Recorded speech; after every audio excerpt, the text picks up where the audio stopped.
Welcome to Space to Ground. I'm Kayla LaFrance. The Expedition 72 crew spent the better part of the week preparing the SpaceX Dragon cargo spacecraft for its departure and return.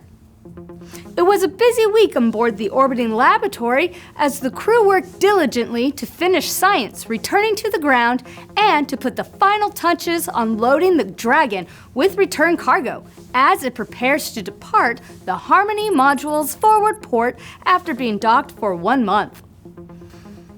Some returning science includes Space TED, or the Space Tissue Equivalent Dosimeter, originally scheduled to collect data on the International Space Station for 5 months. Early success of the payload allowed researchers to stay on board for additional 6 months. Developed by students at Oklahoma State University, Space TED evaluates a personal radiation measurement device, also called a dosimeter. The dosimeter collects data on crew radiation exposure and characterizes the space radiation environment. On Earth, the students involved produced a full analysis of the measurements that were recorded on the space station.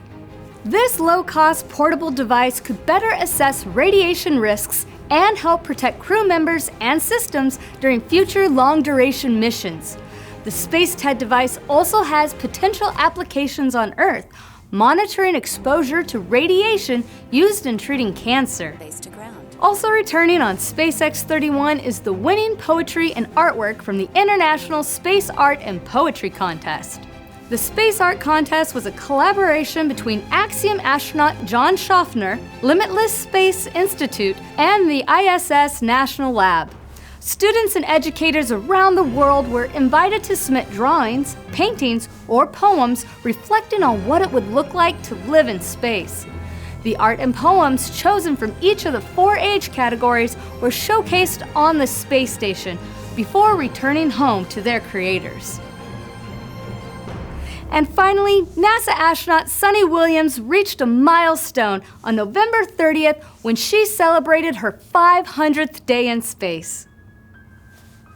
Originally selected to be an astronaut in 1998, Suni first flew into orbit in 2006 aboard the Space Shuttle Discovery, where she joined the Expedition 14 crew.